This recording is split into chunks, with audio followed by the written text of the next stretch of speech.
All right, let's try this again. Do we have audio or do we not have audio? That is the question.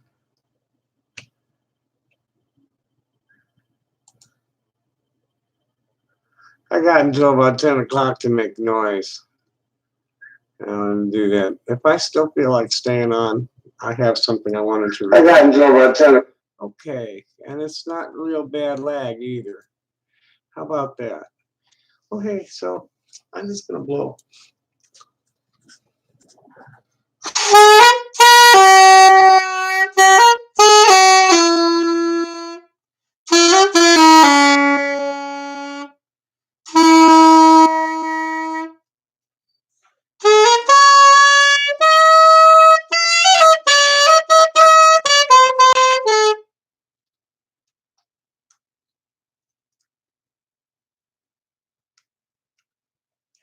I don't like this tuning one little bit.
Then what? I don't have any water. That's all right. I'll be right back.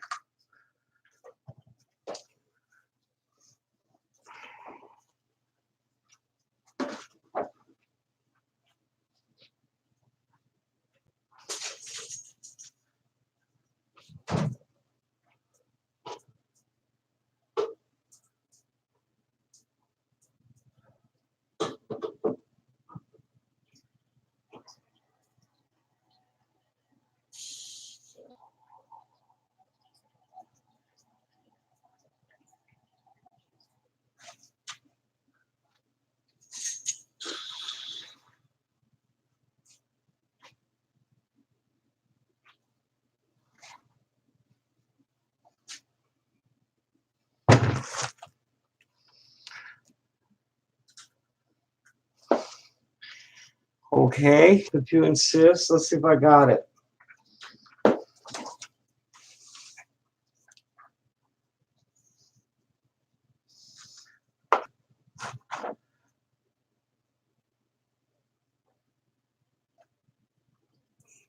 Better yet, let's see if I can actually do it properly. I usually just go off, just step off of it immediately.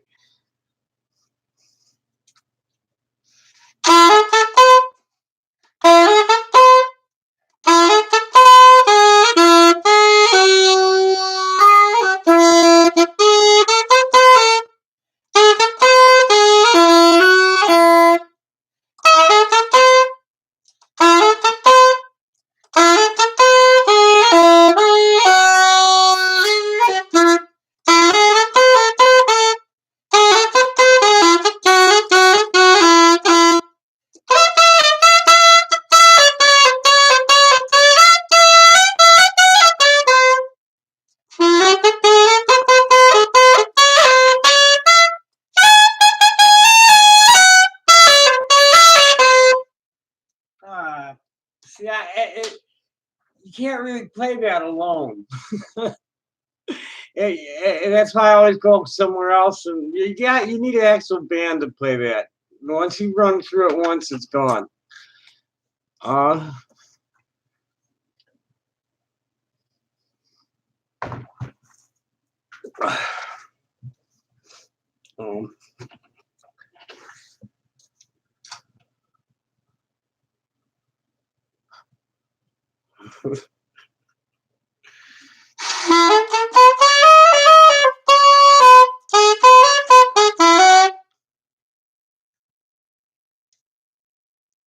Still not happy with the tuning. Let's see what the tuner says.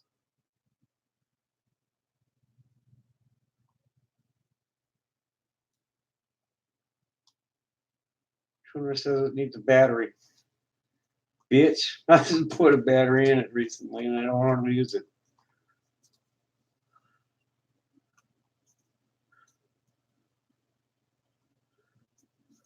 Or did I take the battery out to put in something? Well, shit.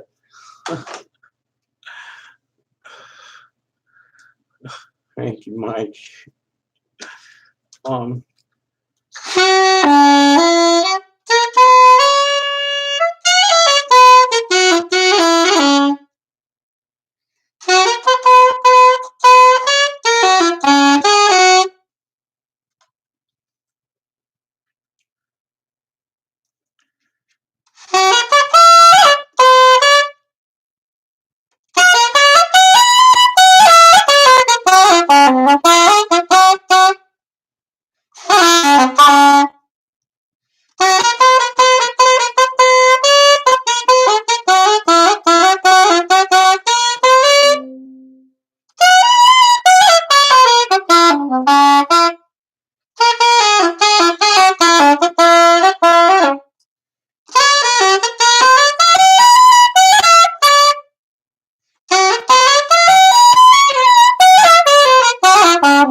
Thank you.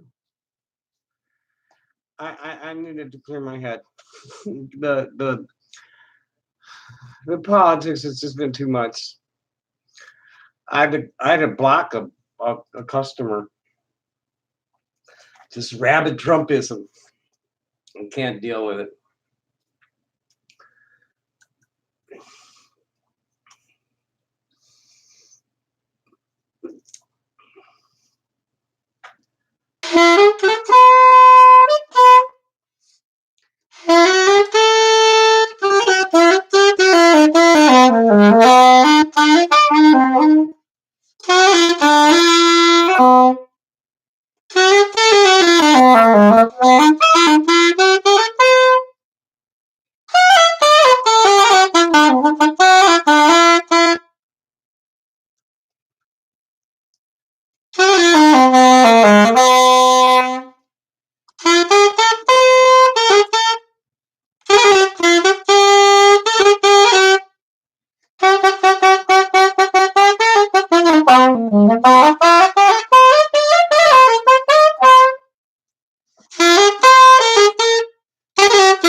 Again, then what?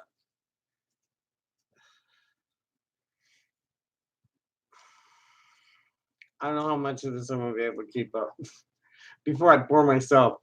I'm trying to do things I don't do all the time. I get out on the street and I get lazy. I know what works, and I just do it until I get sick of hearing it.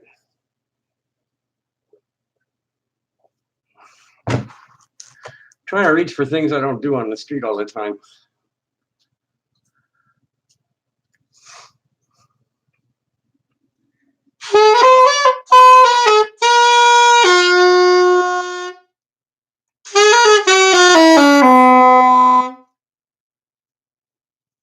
That ain't right at all.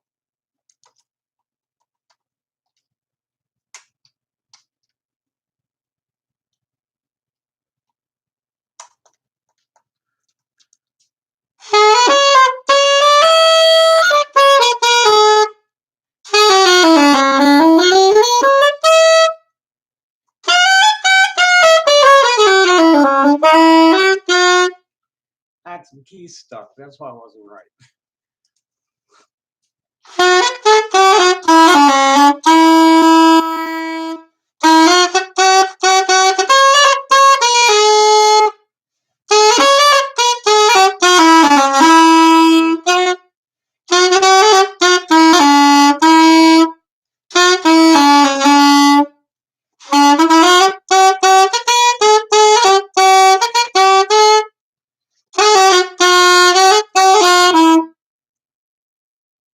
That's too corny.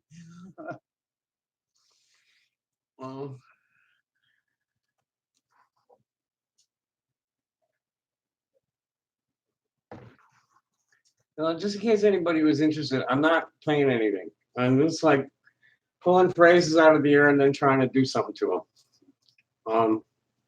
I never know what I'm going to do from 1 minute to the next. And I could actually like sit down and rehearse some tunes and play those, but it never sounds right to me. And then I just like, I haven't played inside, played with a band and actually, a composition. That's something totally different, but I don't get to do that very much.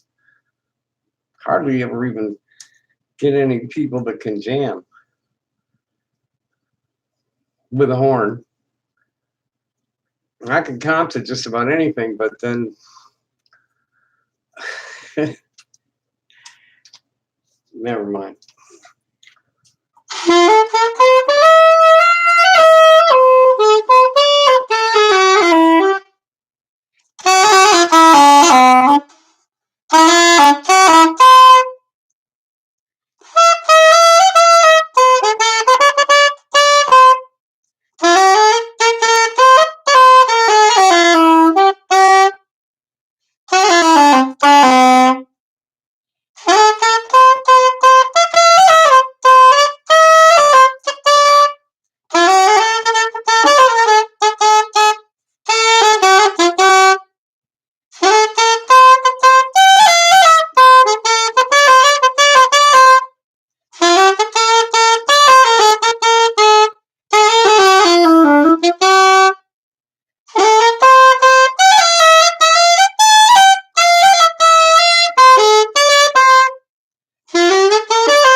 Forget it. So anyway, I think I'm done making noise. It's almost 10 o'clock. I can't really do it after 10.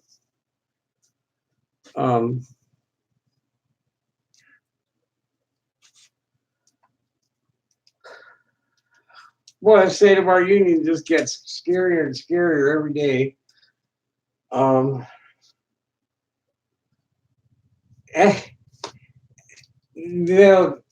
Everybody knows the saying that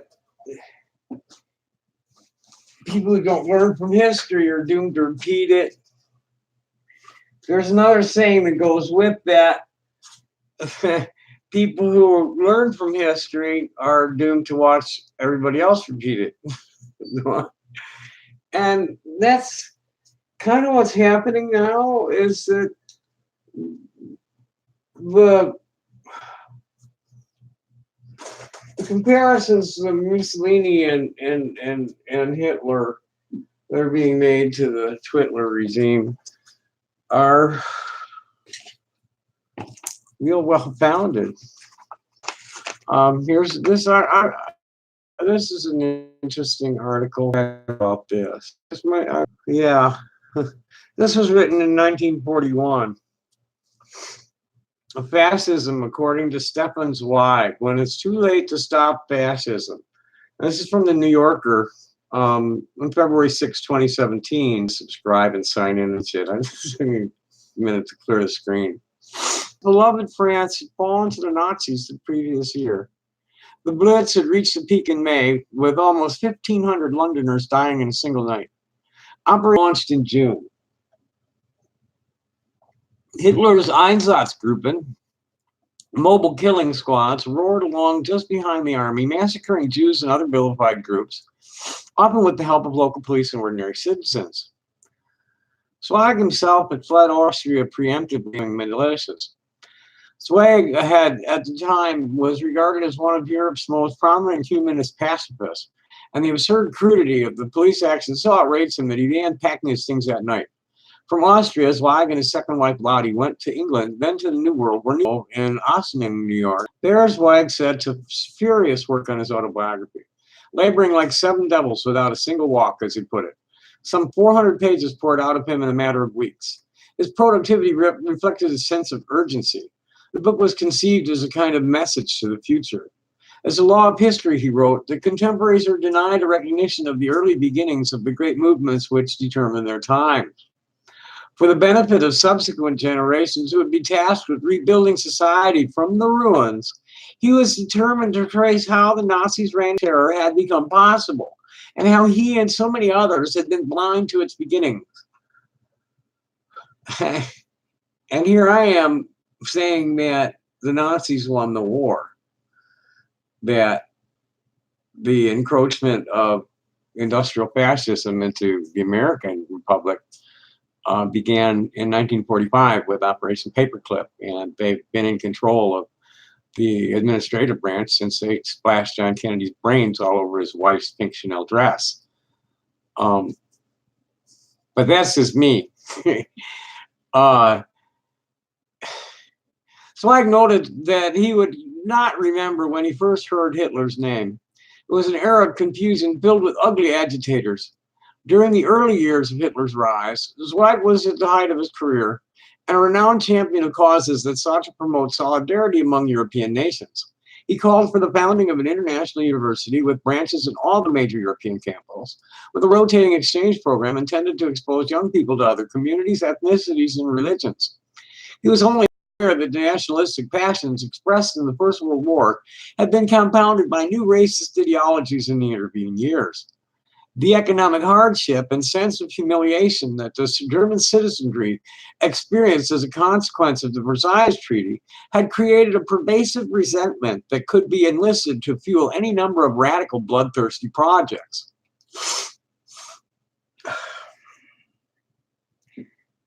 Okay, where's my snot rag? Zweig did take notice of the discipline and financial resources on display at the rallies of the National Socialists. Their eerily synchronized drilling and spanking new uniforms and the remarkable fleets of automobiles, motorcycles, and trucks they paraded. Zweig also often traveled across the German border to the little resort town of Berchtesgaden, where he saw small but ever-growing squads of young fellows in riding boots and brown shirts, each with a loud colored swastika on his sleeve.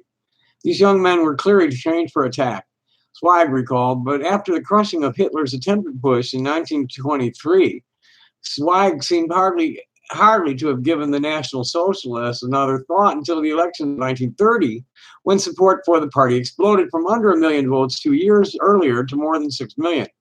At that point, still oblivious to what this popular affirmation might portend, Zweig applauded the enthusiastic passion expressed in the elections.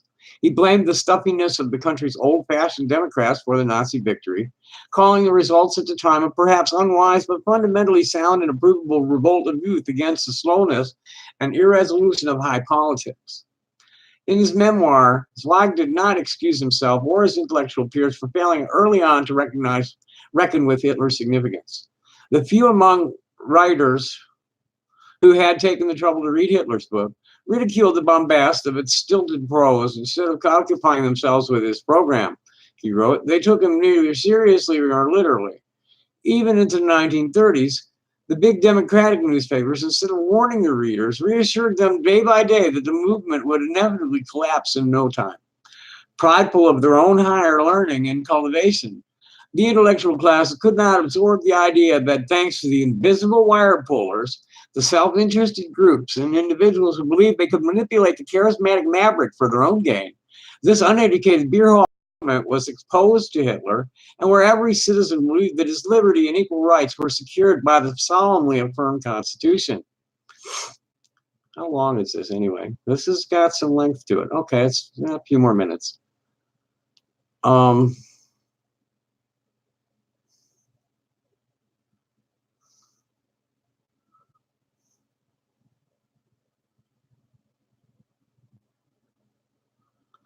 Zweig recognized that propaganda had played a crucial role in eroding the conscience of the world. Hold that point. So we're at it again. Boy, everything that comes out of that guy's mouth is just bullshit. He described how, as the tide of propaganda rose during the First World War, saturating newspapers, magazines, and radio, the sensibility of what he called the doping of excitement, an artificial incitement of emotion that culminated inevitably in mass hatred and fear. Describing the healthy uproar that ensued after one artist's eloquent outcry against the war in the autumn of 1914, Zweig observed that at that point, the world still had power. It had not yet been done to death by the organization of lies, by propaganda. But Hitler elevated lying to a matter of course. Zweig wrote, just as he turned anti-humanitarianism into law. By 1939, he observed,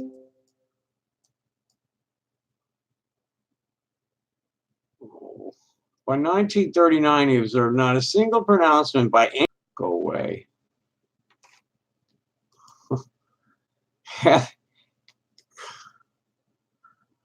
Go away. Had the slightest effect. No book, pamphlet, essay, or poem could inspire the masses to resist Hitler's push to war. Propaganda both whipped up Hitler's base and provided cover for his regime's most brutal aggressions. It also allowed truth-seeking to blur into wishful thinking, as Europeans yearning for a benign resolution to the global crisis pumped all rational skepticism. Hitler merely had to utter the word peace in the speech to arouse the newspapers to enthusiasm, to make them forget all his past deeds and desist from asking why, after all, Germany was arming so madly. So I wrote, even as one heard rumors about the construction of special internment camps and of secret chambers where innocent people were eliminated without trial, Zweig recounted, people refused to believe that the new reality could persist. This could only be an eruption of initial senseless rage, one told oneself. That sort of thing could not last in the 20th century. It's sure taking hold strong in the 21st. In one of the most affecting scenes in his autobiography, Zweig describes seeing the first refugees from Germany climbing over the Salzburg Mountains and fording the streams into Austria shortly after Hitler's appointment to the chancellorship.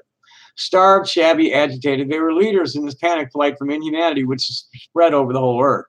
But even then, I did not suspect when I looked at those fugitives that I ought to have perceived in those pale faces, as in a mirror, my own life, and that we all would become victims of the lust for power of this one man. Zweig was miserable in the United States. Americans seemed indifferent to the suffering of emigres. Europe, he said repeatedly, was committing suicide. He told one friend that he felt as if he were living a posthumous existence. In a desperate effort to renew his will to live, he traveled to Brazil in August of 1941, where on previous visits, the country's people had treated him as a superstar, and where the visible intermixing of the races had struck Zweig as the only way forward for humanity. In letters from the time, he sounds chronically wistful, as if he had traveled back to before the world of yesterday. And yet, for all his fondness for the Brazilian people and appreciation of the country's natural beauty, his loneliness grew more and more acute. Many of his closest friends were dead. The others were thousands of miles away. His dream of borderless, tolerant Europe, always his true spiritual homeland, had been destroyed. He wrote to the author Jules Romains, "My inner crisis consists in that I am not able to identify myself with the me of passport, the self of exile." In February of 1942, together with Lottie, Zweig took an overdose of sleeping pills. In the former suicide message he left behind, Zweig wrote that it seemed better to withdraw with dignity while he still could, having lived a life in which intellectual labor meant the purest joy and personal freedom, the highest good on earth. I wonder how far along the scale of moral degeneration Zweig would judge America to be in its current state. We have a magnetic leader, one who lies continuously and remorselessly, not pathologically, but strategically to placate his opponents, to inflame the furies of his core constituencies, and to foment chaos. The American people are confused and benumbed by a flood of fake news and misinformation. Reading in Zweig's memoir how during the years of Hitler's rise to power, many well-meaning people could not or did not wish to perceive that a new technique of conscious, cynical amorality was at work. It's difficult not to think of our own present predicament. Last week, as Trump signed a drastic immigration ban that led to an outcry across the country and the world, then sought to mitigate those protests by small palliative measures and denial. I thought of one other crucial technique that Zweig identified in Hitler and his ministers. They introduced their most extreme measures gradually, strategically, in order to gauge how each new outrage was received. Only a single pill at a time, and then a moment of waiting to observe the effects of its strength, to see whether the world conscious would still digest the dose.